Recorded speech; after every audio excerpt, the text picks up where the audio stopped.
નમસ્કાર દર્શક મિત્રો, સિટી ન્યૂઝમાં આપ સૌનું સ્વાગત છે। સમાચારોની શરૂઆત કરતા પહેલા એક નજર આજના મુખ્ય સમાચારો પર। પોલીસ સ્ટેશનમાં જુગારના આરોપીને ખેંચ આવતા સારવાર દરમિયાન મોત।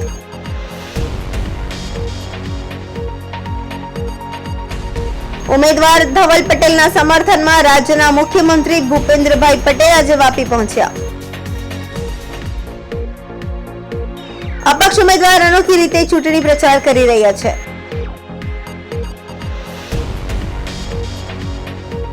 હવે સમાચાર વિગતવાર જોઈએ। વલસાડના રૂરલ પોલીસ સ્ટેશનની ઘટના। રૂરલ પોલીસ સ્ટેશનમાં જુગારના આરોપીને ખેંચ આવતા હોસ્પિટલમાં ખસેડવામાં આવ્યો। સારવાર દરમિયાન આરોપીનું થયું મોત। આરોપી દિનેશ રાઠોડને ખેંચ આવતા હોસ્પિટલમાં ખસેડવામાં આવ્યો હતો। સારવાર દરમિયાન આરોપીનું મોત થયું। આરોપી દિનેશ રાઠોડ આંકડાફેરનો જુગાર રમતા ઝડપાયા હતા। બપોરે કેસ કરી રૂરલ પોલીસ મથકે લાવવામાં આવ્યા હતા। સાંજના સમયે અચાનક ખેંચ આવતા હોસ્પિટલમાં ખસેડવામાં આવ્યા હતા, જ્યાં સારવાર દરમિયાન આરોપીનું મોત થયું હતું। આરોપીનું મોત થતા મોટી સંખ્યામાં લોકો રૂરલ પોલીસ મથકે ભેગા થયા હતા। પોલીસના ઉચ્ચ અધિકારીઓ રૂરલ પોલીસ મથકે પહોંચ્યા હતા।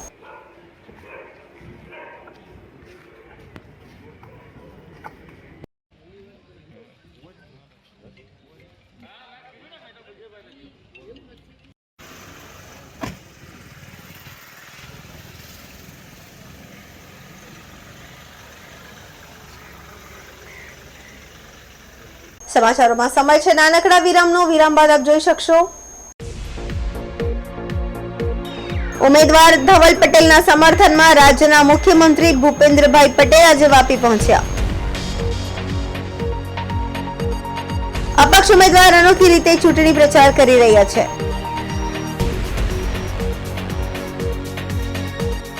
तो दोस्तों वापी में गुंजन एरिया तो बहुत ही ज्यादा फेमस है और उससे भी ज्यादा फेमस है Gunjan cinema. Iconic Gunjan cinema Vapi में 50 प्लस ईयर्स से है। आइकॉनिक इसलिए क्योंकि गुंजन एरिया का नाम ही गुंजन सिनेमा से इंस्पायर्ड है। तो चलिए देखते हैं हाल ही में पूरा रिनोवेट किया हुआ गुंजन सिनेमा एक नए अवतार में। बाजीगर तू है बड़ा जादूगर। तो गाइस गुंजन सिनेमा का इंटीरियर तो नया हो चुका है, पर टिकट के प्राइस अभी भी वही पुराने हैं और बुक माई शो से बुक करेंगे तो एडिशनल 50 रुपीज ऑफ भी मिलेगा। यहाँ का इंटीरियर न्यू एंड क्लासी है with good and hygienic snacks options और ये बजट फ्रेंडली भी है, तो दोस्तों के साथ मूवी आउटिंग तो सॉर्टेड है। गुंजन सिनेमा में टोटल 2 स्क्रीन है, one with large capacity and another with comfortable sofa seats and now showing 3D as well. बाजीगर मैं बाजीगर, दिल वालों का मैं दिलबर। So a comfortable and fun experience awaits. Visit soon Gunjan cinema Vapi. और हाँ, बुक माई शो वाला कूपन कोड जरूर अप्लाई कर लेना, डिस्काउंट दे रहे हैं भाई।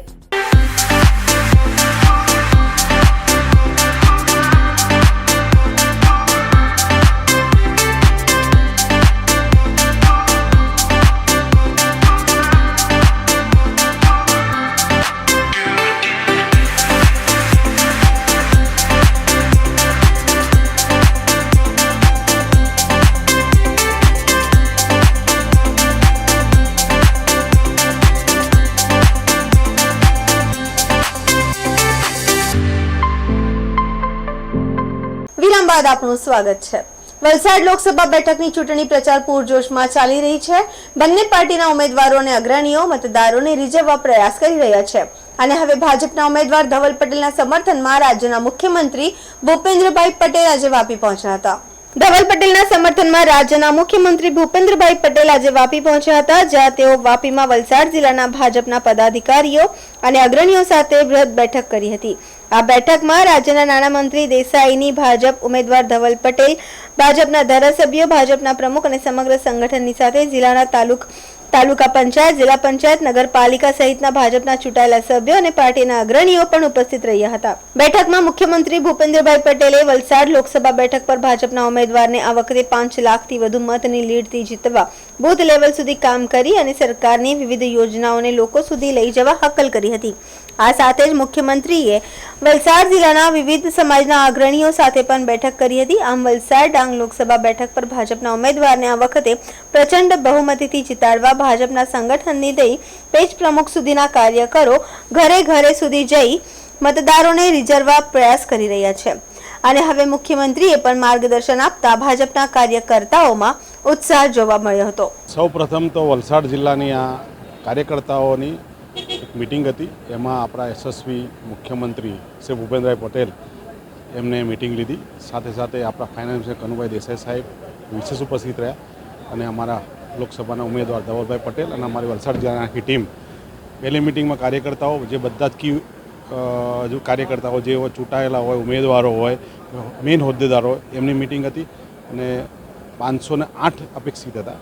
અને એમાં એ મિટિંગમાં કઈ રીતે કાર્યકર્તાઓને કામ કરવું, મોદી સાહેબે શું શું કામ કરેલું છે એના વિશે દરેકે ઘરે ઘરે જઈને સંપર્ક કરીને લોકોને અવેરનેસ લાવી અને 7 તારીખે જે આપણો વોટિંગ ડે દિવસે સૌથી વધારે વોટિંગ થાય એના માટે ખાલી આપણે જવાનું જ છે અને મોદી સાહેબનો જે પત્ર છે ઘરે ઘરે આપવાનો છે.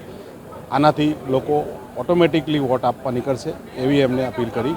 સાથે સાથે એના પછી 1 કલાક પછી કી વોટરની મિટિંગ હતી. કી વોટર એટલે વલસાડ જિલ્લાના 250 જે કી વોટર કહેવાય, સામાજિક ક્ષેત્રે જોડાયેલા હોય, હવે સાધુ સંતો હોય કે ઇન્ડસ્ટ્રીઝના બધા મિત્રો હોય, જે મોટી મોટી ઇન્ડસ્ટ્રીઝ હોય, જે ઇન્ડસ્ટ્રીઝમાં 3 થી 4 હજાર માણસો કામ કરતા હોય, એ લોકો બી સાથે એના પછી 1 કલાક પછી મિટિંગ થઈ. એમાં આર્થિક પ્રગતિ ભારત દેશની 2014 પછી જે 10 વર્ષમાં થઈ એના વિશે માનનીય આપણા યશસ્વી વડાપ્રધાન નરેન્દ્રભાઈ મોદીએ 10 વર્ષમાં શું કામ કર્યું, આર્થિક ક્ષેત્રે આપણી જે અર્થવ્યવસ્થા છે જે 11 નંબરથી 5 નંબર પર આવીને 5 નંબર પછી 3 નંબર પર આવવાનું આખું રોડમેપ છે એના વિશે માનનીય યશસ્વી મુખ્યમંત્રી આપણા ભૂપેન્દ્રભાઈએ જણાવ્યું. અને દરેક જે ઉદ્યોગપતિઓ હતા કે સામાજિક ક્ષેત્રથી આવેલા હતા એમના શું પ્રશ્ન છે એના વિશે બી ચર્ચા કરી.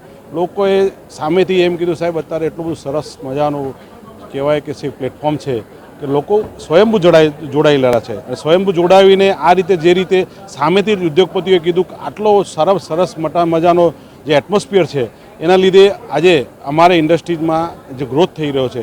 આજે સાહેબે કીધું 1.78 કરોડ જીએસટી જે કલેક્શન છે માર્ચમાં આવ્યું, એ રીતે ઉત્તરોત્તર જે રીતે કલેક્શન થયું છે એ રીતે જે લોકો એમ કહે છે ગામમાં બેરોજગારી છે, બેરોજગારી ક્યાં છે એમ કે બેરોજગારી હોય તો આટલું બધું જીએસટી કલેક્શન અને લોકો જે આર્થિક રીતે સદ્ધર થઈ રહ્યા છે એ આટલો બધો જે ગ્રોથ થઈ રહ્યો છે એના વિશે જણાવ્યું. અને ઉદ્યોગપતિઓનું જે ફીડબેક હતું કે જે એમના તરફથી જે એમના પ્રશ્ન હતા એના વિશે ચર્ચા કરી અને કી વોટરો જે બોલાવેલા એ 2 મિટિંગો હતી. સાથે પોતે આજે બધા ઉદ્યોગપતિઓ સાથે જે બધા મહાનુભાવો હતા એ બધા જમીને આજે છૂટા પડે. સમાચારોમાં ફરી સમય છે નાનકડા વિરામનો. વિરામ બાદ આપ જોઈ શકશો અપક્ષ ઉમેદવાર અનોખી રીતે ચૂંટણી પ્રચાર કરી રહ્યા છે.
વિરામ બાદ ફરી આપનું સ્વાગત છે.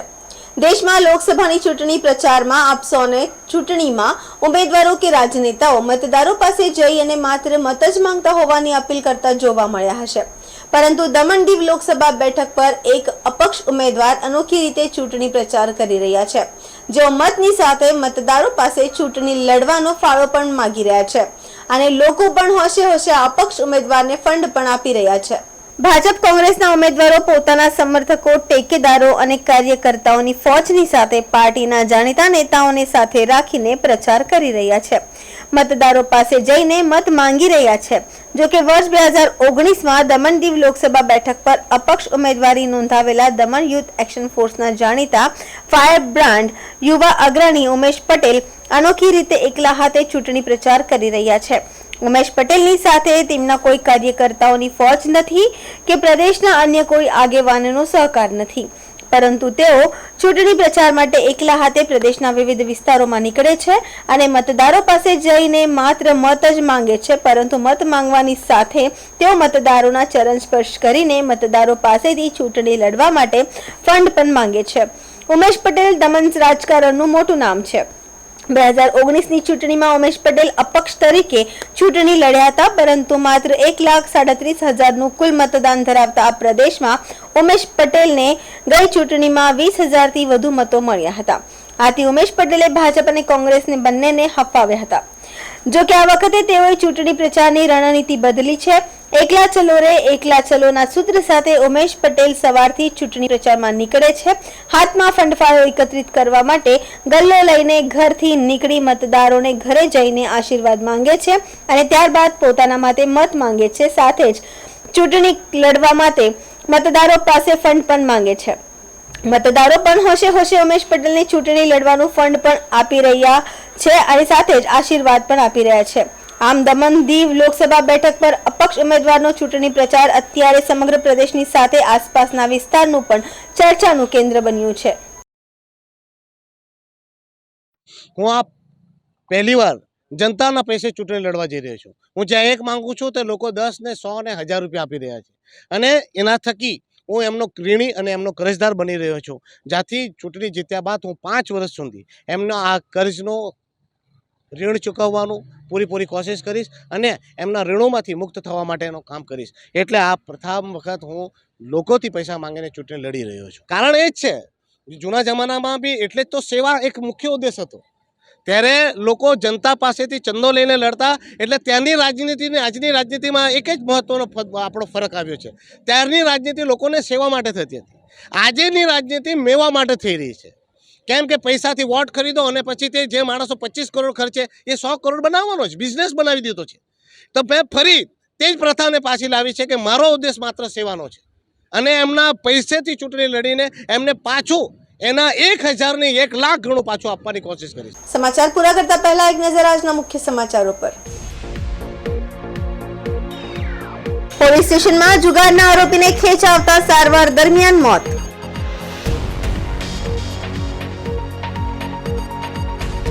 ઉમેદવાર ધવલ પટેલના સમર્થનમાં રાજ્યના મુખ્યમંત્રી ભૂપેન્દ્રભાઈ પટેલ આજે વાપી પહોંચ્યા.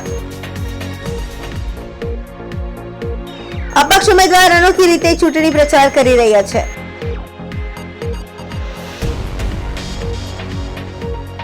તો આ હતા અત્યાર સુધીના સમાચાર. જોતા રહો સિટી ન્યૂઝ. નમસ્કાર.